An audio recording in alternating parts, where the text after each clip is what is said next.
Bonjour chers amis.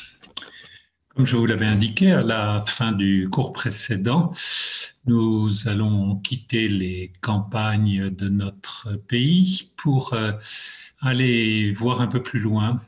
Peut-être un peu curieux d'aller dans des régions beaucoup plus éloignées, mais c'est peut-être une manière d'aller observer des campagnes d'ailleurs, comme on dit. Alors d'ailleurs, ce sera dans le cadre de la péninsule indo-chinoise, Vietnam, Cambodge, Laos. Bon, pourquoi ce choix? Tout simplement parce que c'est des régions que j'aime beaucoup et où j'ai la chance d'aller à plusieurs reprises. Voilà. Bon, en temps court, on ne va pas faire une étude détaillée du sujet, vous le comprenez facilement. Et qu'est-ce qu'on va faire? Bon, on va donner un cadre général de cette région sans insister trop. D'abord, ce n'est pas le but. Et puis en plus, c'est des régions que par articles, livres, reportages, vous connaissez déjà peut-être assez bien. Et puis on poursuivra avec une présentation par l'image des campagnes de ces trois pays, à la fois parce qu'elles présentent des traits communs, mais aussi des spécificités. On le verra en avance. Allez, avançons. Quelques grandes données. D'abord, c'est un espace qui est grand comme une fois et demie la France, en superficie, avec un pays un peu plus vaste, c'est le Vietnam, 60% du territoire français, 327 000 km². Les deux autres États, Cambodge et Laos, c'est un peu plus petit. Une population pas loin du double de la nôtre au total, 120 millions, mais inégalement répartie, puisque vous voyez que le Vietnam à lui seul voisine les 100 millions d'habitants. Bon, dans l'espace, une approche cartographique très brève.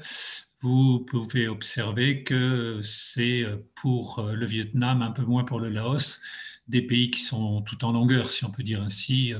Depuis l'extrémité nord à sud du Vietnam, il y a environ 1500 kilomètres, ce qui est considérable, et un pays un peu comme on pourrait le voir au Chili en Amérique du Sud, où la largeur bien, est très minime du côté du Hue, à peine 50 kilomètres.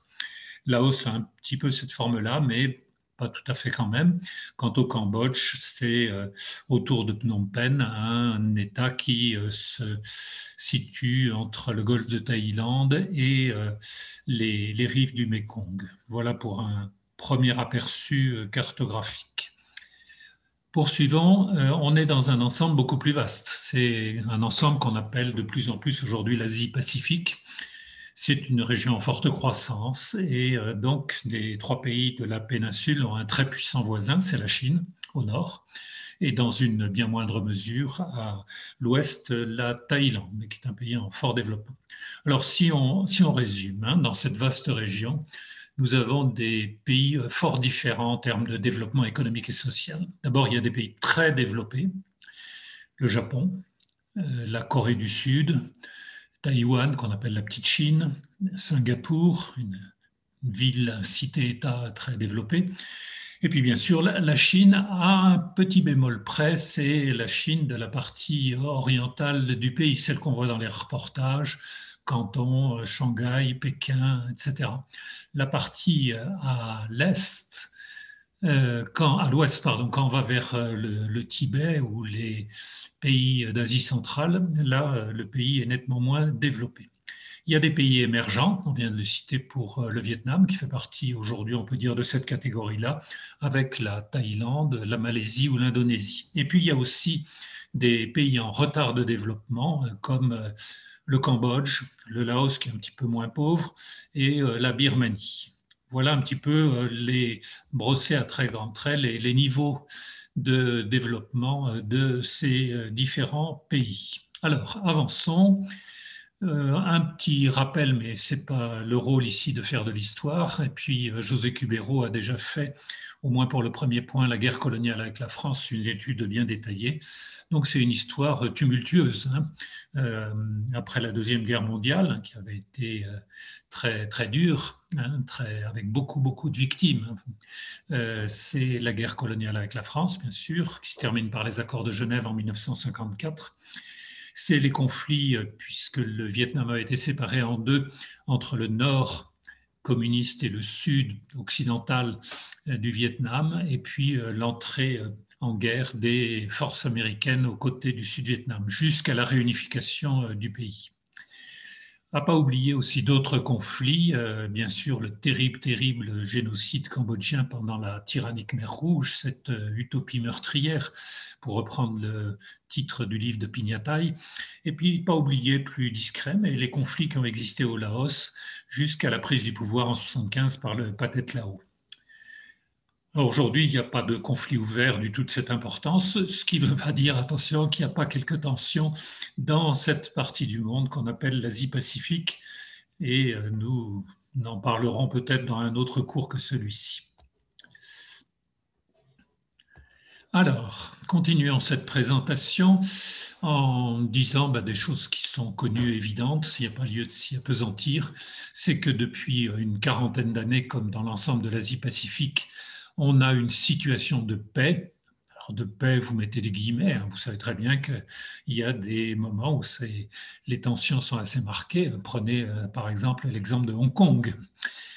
Mais c'est également une période, depuis la période de Deng Xiaoping en Chine, qui a connu, ça avait démarré avant bien sûr au Japon et en Corée du Sud, mais qui a connu une formidable croissance économique. Pas que dans les très grands pays, mais également dans les petits pays. Et dans la péninsule indo-chinoise, vous allez me dire, qu'est-ce qu'il en est? Alors, avec des régimes communistes dans les trois pays, eh bien, depuis plus de 30 ans maintenant, après la chute du mur de Berlin et puis l'ouverture de la Chine, on a eu quelque chose d'assez similaire, ce qu'on appelle le duomoy au Vietnam, politique d'ouverture aux capitaux extérieurs et aux entreprises extérieures. Si on résume ça de manière un petit peu grossière, hein, on est passé de régimes communistes qui avaient des dimensions marquées socialistes et collectivistes à aujourd'hui des régimes communistes qui, à l'évidence, sont des régimes capitalistes avec une culture de plus en plus individualiste et même on pourrait presque dire libérale. Alors, une fois qu'on a fait cette petite introduction, pour rentrer dans notre sujet qui concerne les campagnes de ces trois pays de la péninsule, eh bien, on va s'intéresser d'abord, un peu comme on le fait en cours de géographie, à un milieu physique et où on va voir que les campagnes de ces trois pays connaissent des atouts et des contraintes. Alors, atouts, eh bien, le relief qui est très marqué dans deux de ces trois pays, à savoir le Vietnam et le Laos.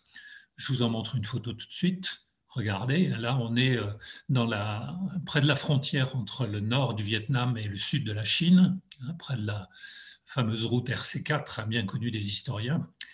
Et donc, vous avez une belle image de ce relief.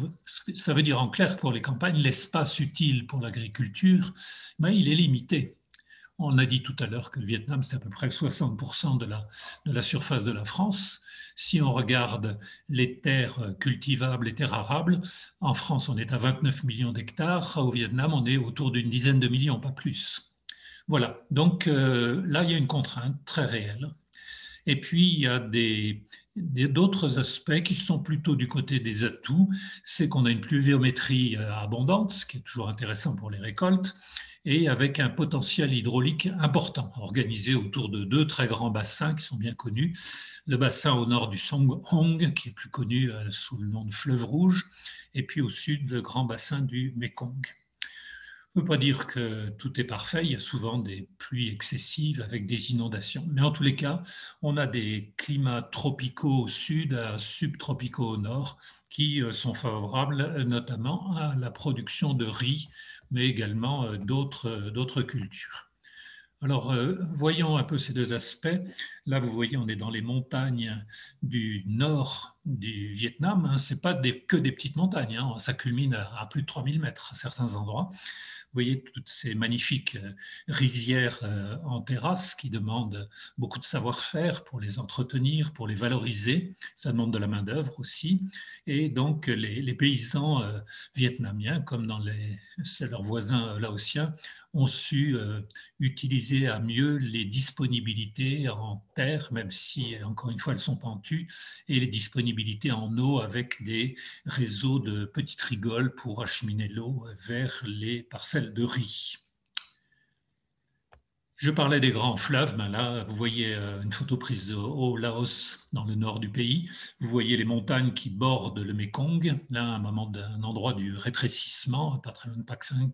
Et on a, effectivement, on n'a pas de plaine qui longe le fleuve, hein. Très vite, la pente prend, mais vous voyez, donc c'est pas très favorable à l'agriculture pour les campagnes de ces régions, mais on a néanmoins un potentiel hydraulique qui est à considérer plutôt comme un atout. Alors, j'ai dit que les ressources en eau sont importantes. Vous voyez quelques chiffres. Au Vietnam, on est, alors ça varie selon les régions et les endroits du pays, mais autour de 2000 mm par an, ce qui évidemment est une pluviométrie abondante, parfois un peu excessive. Il y a même dans certains reliefs, dans la région de Sapa, quand on s'approche de la frontière avec le Laos, dans la région où justement s'est située la cuvette de Dien Bien Phu, eh bien, on a des pluies de 2000 mm par an, voire davantage.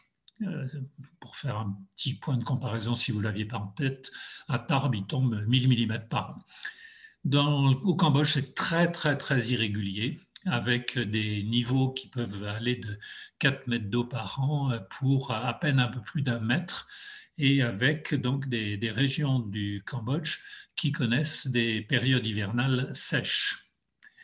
Au Laos, on a de fortes pluies au sud et un peu plus faibles au nord. Donc, retenons, hein, sans insister plus, qu'on a dans les campagnes donc des ressources hydrauliques qui servent à l'agriculture, qui servent au transport. Le Mékong est une artère fondamentale de communication et qui servent aussi à la production d'énergie. Regardez ici dans une vallée au sud du Laos.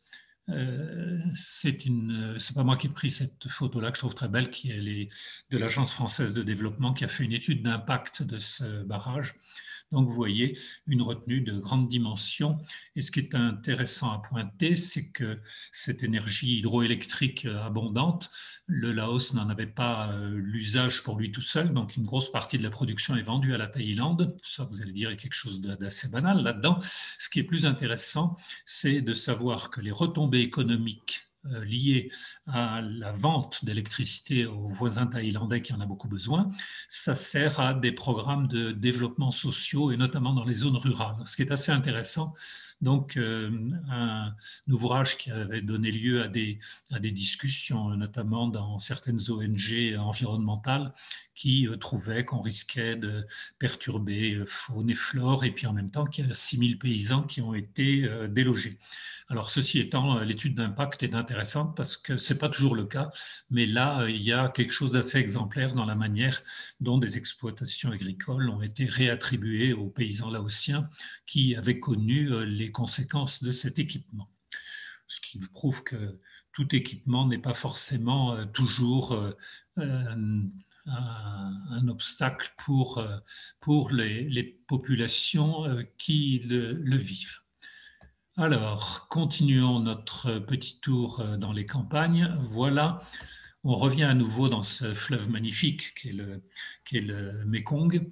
Alors, bon, là, on est à l'amont d'une ville très touristique bien connue qui est Luang Prabang, classée au patrimoine mondial de l'UNESCO. Et ce qui est intéressant, même si c'est petit, regardez bien sur l'écran, vous voyez ces bateaux de commerce à fond plat qui sont au milieu du lit du fleuve. Et là, pour desservir toutes les régions rurales, depuis Vientiane, la capitale, et puis en remontant au nord de Luang Prabang, ben, il n'y a guère que ces moyens-là pour acheminer les biens dont les campagnes ont besoin.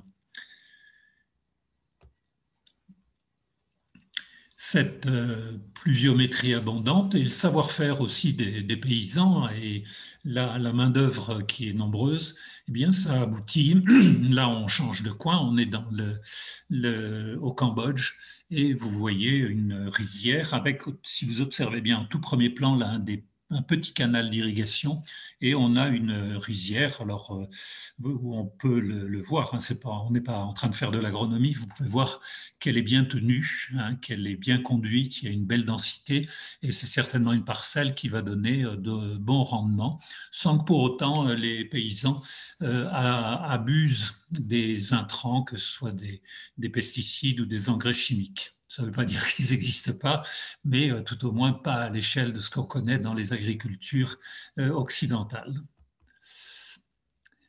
Alors là, un petit mot toujours avant de ne pas faire une petite galerie d'images. La population des trois pays, elle connaît une avancée vers la transition démographique. Bon, ce concept est assez connu, c'est-à-dire la transition démographique, alors que naguère, c'était un équilibre avec des taux de natalité et de mortalité élevés. C'est après une période qui s'étend sur 1 ou 2 siècles, arrivé à un nouvel équilibre pour une population plus stable, mais avec des taux de natalité et de mortalité très bas. C'est ça qu'on appelle la transition démographique. Dans l'intervalle, c'est là où les pays gagnent bien sûr de la population. Alors, le Vietnam. Le Vietnam, le plus peuplé, c'est le pays qui est le plus avancé, y compris dans les zones rurales, pour 2 raisons. La première, c'est que le pays a suivi une politique nationale de limitation des naissances à 2 enfants. C'était moins rigoureux que la politique de l'enfant unique en Chine.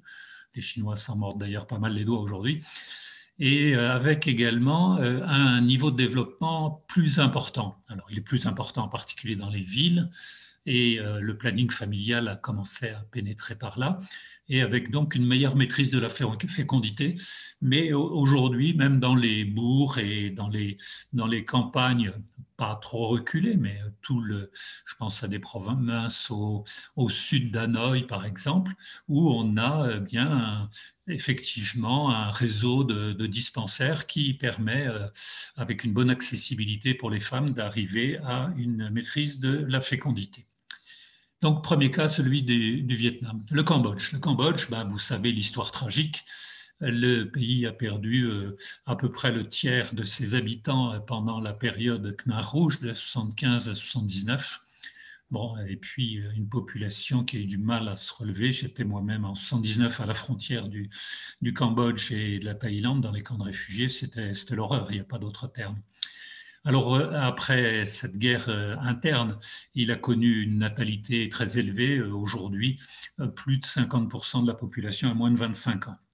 Mais le pays donc n'est pas encore parvenu à l'équilibre et ce qu'on appelle la transition démographique. Et le pays connaît dans les zones rurales et comme encore dans les bidonvilles qui entourent Phnom Penh, plein de difficultés sociales liées aux séquelles de cette guerre, même 40 ans après, laisse encore des traces terribles, terribles. Le Laos, c'est un pays encore rural et il voit sa population, et notamment la population rurale, augmenter encore assez significativement, même si ça a baissé, avec une particularité, c'est que chez les Lao, c'est-à-dire l'ethnie dominante, c'est pas là où la population augmente le plus vite. C'est davantage le cas chez certaines minorités. Pour certaines, les noms sont plus ou moins connus, les Yao pas trop, les Hmong davantage, les Hmong qui sont dans la partie montagneuse du pays. Quand on en parle, on utilise le terme Hmong et jamais le terme Méo, qui était le terme du colonial français, qui est très péjoratif pour eux. Voilà pour quelques aperçus. Terminons pour des réalités sociales, culturelles, religieuses qui existent dans dans les trois pays, aussi bien en ville qu'à la campagne. Mais la réalité première, c'est celle de la présence du bouddhisme. Alors, il est lié au Vietnam avec d'autres traits culturels et religieux que sont le confucianisme, par exemple, une sorte de sagesse de vie philosophique avec le taoïsme. Mais globalement, les trois pays, en particulier Laos et Cambodge, sont très marqués par l'influence du bouddhisme. Au Vietnam, néanmoins, il y a une communauté, enfin des communautés chrétiennes, principalement catholiques, assez nombreuses. Il y a un peu plus de 6 millions de catholiques actuellement au Vietnam, avec des relations qui ne sont pas toujours simples avec le pouvoir central, mais bon, les choses ont tendance à plutôt s'apaiser. Alors, voyons, avant de le voir avec une succession de diapositives, quelques points récapitulatifs sur les campagnes de la péninsule indochinoise. Une population rurale encore nombreuse. Il y a pas, on n'est pas à des taux de chez nous. Dans des pays comme le Laos, c'est plus de la moitié de la population, bien sûr, qui vit dans les campagnes, au Cambodge à peu près. Il y a davantage d'urbanisation au Vietnam, mais dans les trois pays, c'est quand même une population rurale qui est encore aujourd'hui nombreuse. Nombreuse, néanmoins, il y a ce fort exode vers les villes plus ou moins maîtrisé. Le seul pays qui a une véritable politique volontariste et assez efficace pour éviter un exode qui viendrait à poser trop de problèmes en matière d'équipement, d'urbanisme, c'est le Vietnam. Des zones rurales où l'activité dominante demeure l'agriculture, c'est bien clair, et une agriculture qui est assez diverse aujourd'hui, avec bien sûr le fonds commun qui est toujours la production de riz, mais avec des diversités d'exploitation très, très nettes.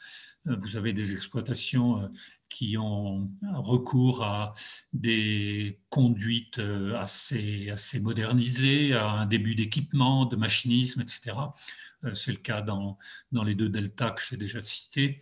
D'autres petites exploitations, notamment au Laos et au Cambodge, qui sont des exploitations où la population y est très pauvre, avec pas mal de production de subsistance. Et puis on voit de temps en temps aussi des productions un peu nouvelles qui se développent pour des marchés, y compris des marchés extérieurs.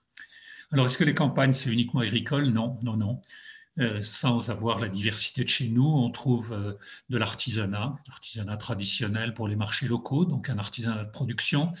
Mais on trouve aussi, alors là encore à nouveau, c'est plus typique du Vietnam, un tissu de petites entreprises qui sont dans des secteurs bien sûr classiques pour ces pays-là comme le textile, mais également aujourd'hui on voit des industries un peu plus modernes, en particulier dans les zones jusqu'à 100-150 km dans un rayon autour de Saïgon et dans une moindre importance autour de Hanoï et d'Haiphong également. Alors, regardons avec des images. Cette image, elle vous en dit plus qu'un long discours. Ce que vous voyez, là, ici, nous sommes au Cambodge. Cambodge, vous voyez le fleuve derrière, hein, le Mekong, que vous reconnaissez depuis le temps qu'on en parle.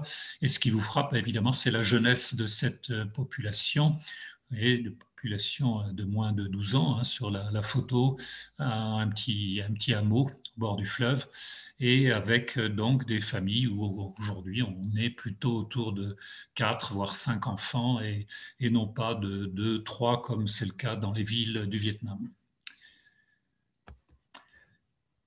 Dans ces campagnes, eh bien, vous avez cette production. Il ne faut pas oublier que c'est le mode alimentaire premier, hein, dans toute l'Asie et notamment dans la péninsule indochinoise, qui est le riz. Alors, le riz, il est intéressant à observer parce que tel que techniquement il est conduit, c'est à la fois nécessaire pour nourrir une population assez forte densité, c'est le cas du Vietnam, et il a également besoin de pas mal de population pour le produire. Donc le lien population agricole nombreuse et production de riz est fort. Vous voyez sur cette photo que on n'est pas avec les tracteurs de 300 chevaux de chez nous, hein, dans la grande plaine céréalière de la Beauce. Non, vous voyez encore qu'il y a une grosse partie du travail qui se fait de manière manuelle. Là, on n'est pas loin de la frontière thaïlandaise dans l'ouest du Cambodge. Et vous voyez qu'au moment où on arrive à la production qui va être récoltée, à la récolte de riz, il y a encore du travail qui se fait à la fois à main, vous voyez. Et qu'est-ce qui se coltine le boulot? C'est souvent les femmes. Donc, beaucoup de main-d'œuvre et avec effectivement une productivité qui n'est pas très élevée. Ceci étant, ne gardez pas que cette image, hein. Regardez dans un autre bourg Là, on n'est même pas au Vietnam où c'est beaucoup plus fréquent. On est dans un bourg qui est pas très loin de la région extrêmement connue pour ses temples parce qu'elle est classée au patrimoine mondial de l'UNESCO, qui est Angkor. On doit être à une trentaine de kilomètres d'Angkor. Et vous voyez que la mécanisation est présente, puisqu'on a un atelier de battage du riz pour séparer la paille et le grain. Alors, il n'y a pas que le riz, il y a des productions vivrières, fruits, légumes, etc. Bon, je ne vous les passe pas tout en détail, hein, parce que ce n'est pas forcément que des légumes et des fruits de chez nous. On aurait un peu de mal à les reconnaître tous. Mais j'ai pris cette diapositive pour montrer un autre aspect de cette agriculture. C'est grâce parfois avec du travail d'ONG, mais d'ONG pas qu'occidentale, hein, par son fonctionnement, qui allie aussi des partenaires du pays. Alors ça, c'est intéressant. On est au sud du Cambodge, dans une région qui s'appelle Kampot, et où on a une production de poivre de très grande qualité. Bon, là-bas, bien sûr, ils disent que c'est le meilleur du monde, ce qui est peut-être vrai d'ailleurs. On le trouve sur les grandes tables en Occident. Et alors, ça demande un travail très fin, très assidu. Là, vous voyez, c'est du travail féminin pour le tri du poivre noir. Bon, et en même temps, alors c'est une manière d'entrer vers des productions à très forte valeur ajoutée et qui, bien sûr, valorisent la main-d'œuvre présente et qui sont, dans l'ensemble, j'ai pris sur cet exemple-là, assez rémunératrices. Bon, rémunératrices, si je vous disais ramener au nombre d'euros par heure, évidemment, c'est pas top, on doit être plutôt autour de 2 euros, mais compte tenu des revenus locaux, bon, c'est pas tout à fait nul, on va dire. Les campagnes, eh bien, puisqu'on a parlé de l'eau, vous voyez que les ruraux sont pour assez souvent des pêcheurs. Des pêcheurs, là on est vous voyez deux bateaux de pêche qui remontent un estuaire qui se trouve à la limite du golfe de Thaïlande, au Cambodge. Et donc ils font le matin un trajet vers l'amont et ils reviennent le soir, et ce qui leur permet d'avoir une production pêchée de poissons qui est pas négligeable. Alors, pas négligeable, elle est intéressante. Pourquoi? Ben parce qu'il y a les marchés locaux qui vont pouvoir être ainsi approvisionnés, mais il y a également une autre raison, c'est que c'est, en termes de production alimentaire, hein, c'est un bon équilibre en protéines, hein, pas oublier. Alors, dans les régions rurales, qu'est-ce qu'on trouve d'autre? Je n'ai pris qu'une seule photo parce qu'elle suffit. Ça, c'est au Vietnam. C'est au Vietnam, dans la province de Nam Dinh. Et on est avec, vous voyez, le type d'une petite entreprise industrielle qui est équipée pour fabriquer des nattes. Alors, les nattes, c'est pour les marchés locaux. La natte, bah, c'est notre matelas à nous, sinon c'est peut-être un peu moins confortable. Et c'est très largement diffusé dans tout le pays, et même aussi chez les pays voisins. Donc, ce n'est pas une industrie à très forte technicité, nous, à forte valeur ajoutée, mais les choses changent. En matière industrielle, il y a pas mal d'entreprises avec des capitaux parfois étrangers, mais aussi vietnamiens, qui ont profité de ce temps un peu tendu entre Chine et États-Unis dans leurs relations commerciales, et qui se sont dit, ben, après tout, ce serait peut-être l'heure est peut-être venue de produire un peu moins en Chine et un peu plus au Vietnam, où la main-d'œuvre n'est pas très onéreuse. Il y a beaucoup de technicité dans pas mal d'endroits, d'un bon niveau de formation. Et donc aujourd'hui, en informatique, électronique, y compris dans des zones rurales, on commence à voir des petites et moyennes industries qui assurent des productions dédiées à des marchés extérieurs. Bon, alors, ceci étant, ça c'est le visage positif, hein, de l'évolution des campagnes de la péninsule indo-chinoise. Ceci étant, il ne faut pas se le cacher, les problèmes, ils sont quand même importants. Alors, ils sont importants et là aussi, l'image vous montre à travers la pauvreté du bâti, eh bien, que c'est pas, on n'est pas dans une région d'opulence. Et sur un petit cours d'eau qui rejoint une rivière adjacente au Mékong, bon, quelques maisons du hameau, et bon, certes, ils ont quelques bateaux pour le transport ou pour la pêche, mais vous voyez que c'est pas la richesse et l'opulence hein, dans ce coin de territoire. Alors, disant cela, eh bien, on voit que un souci, c'est l'équipement des régions rurales en termes de services publics. Et qu'aujourd'hui, il y a encore beaucoup de travail à faire. Là aussi, les pays ne sont pas au même niveau de développement. Vous voyez, là, on est dans une petite école rurale au Cambodge.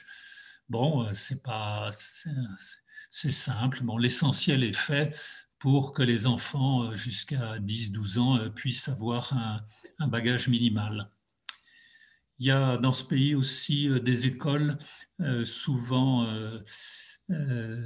établies par des ONG avec du personnel cambodgien qui font du très très bon travail. Bon, on a vu un certain nombre dans la région de Siem Reap ou aussi plus proche de Phnom Penh.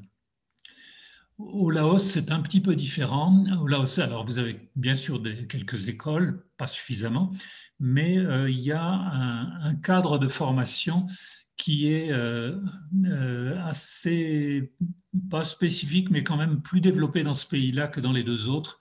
C'est la possibilité de formation pour des jeunes à travers les monastères bouddhistes, c'est-à-dire les bonzes accueillent des enfants souvent jeunes, hein, 7, 8, 10 ans jusqu'à 12, 13 ans. Bon, c'est pas comme les clergés de chez nous, on peut y rester pour un temps donné. Et dans les monastères, eh bien, il y a de la formation qui est dispensée à ces jeunes.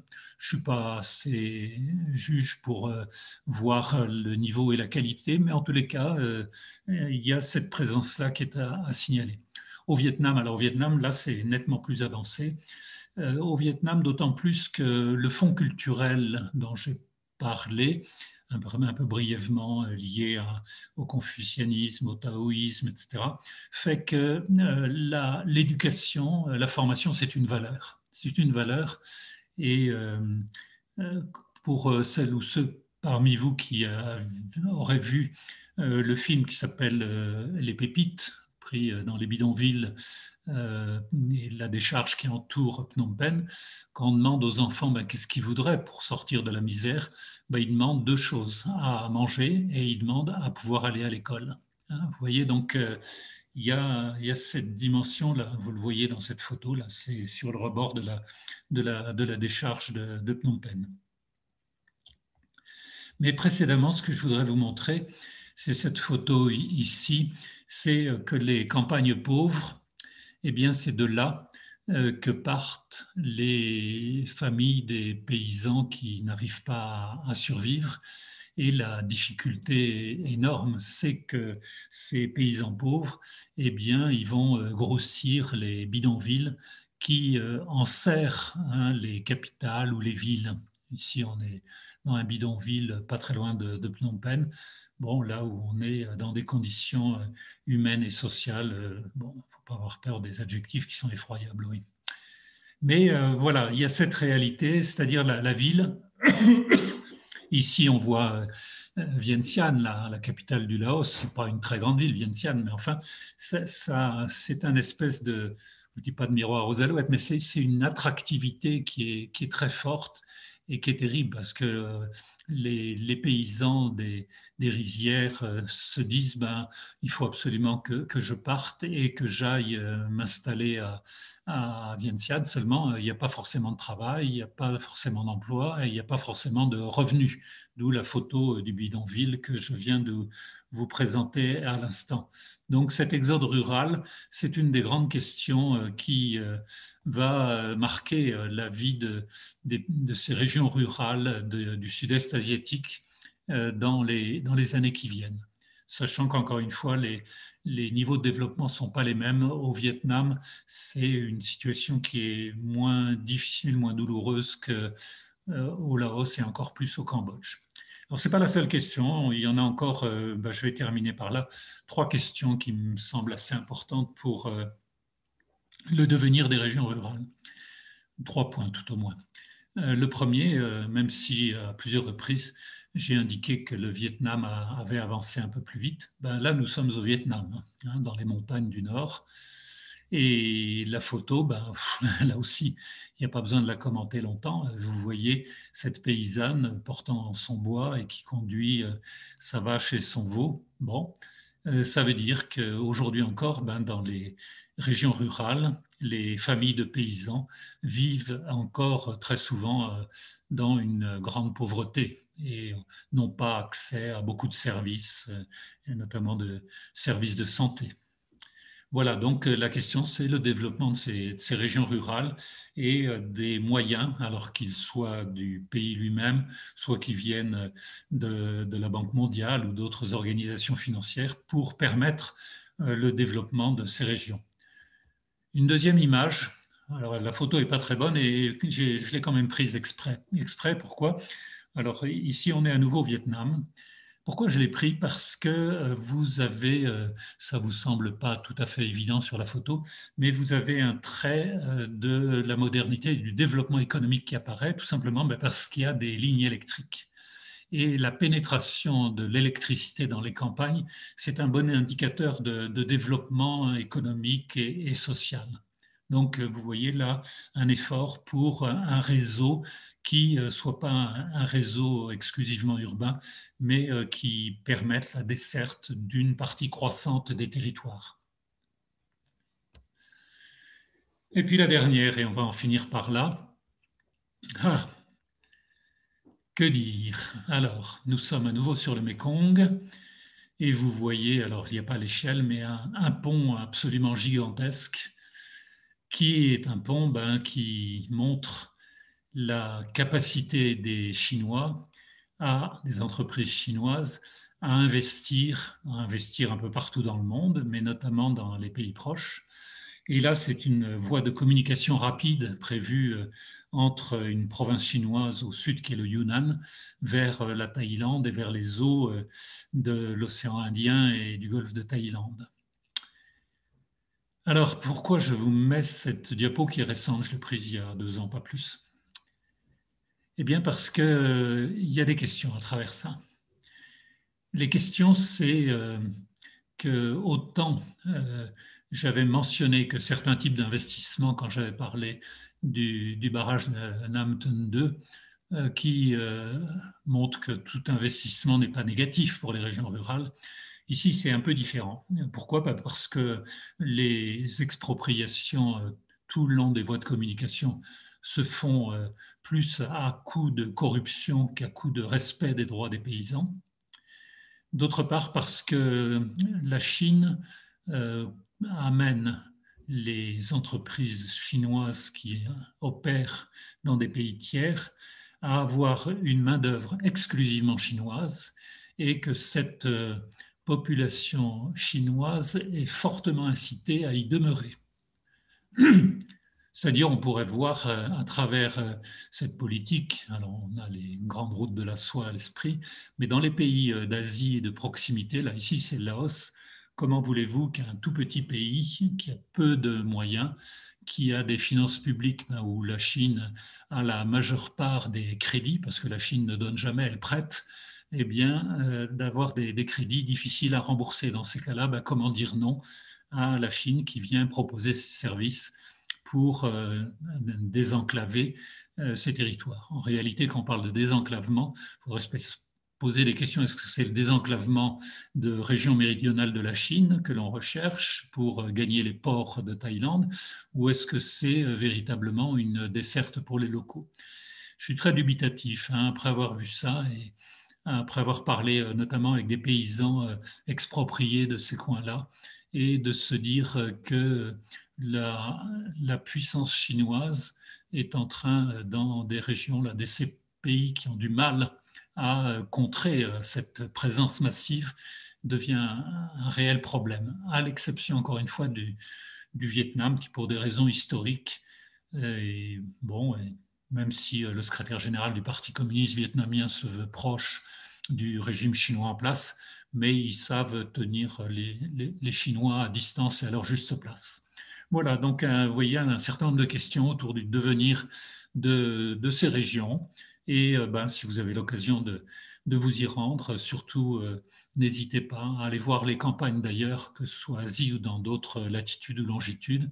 C'est une expérience très intéressante dès lors que vous ne ferez pas ça dans des voyages de groupe avec une agence commerciale qui vous emmènera voir du tourisme un peu frelaté. Mais l'important, c'est d'aller y bourlinguer par soi-même ou au moins avec un écotourisme qui vous fasse comprendre les réalités économiques, sociales et culturelles de ces pays qui sont passionnants à découvrir. Voilà.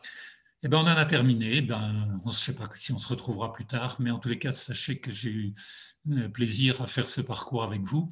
Et puis, je suis assez content d'avoir fait ce dernier chapitre en conclusion. Bon, il peut vous sembler un peu, pas incongru, mais un peu étonnant. Mais moi, je suis assez content finalement d'avoir été voir avec vous une réalité de campagne d'ailleurs.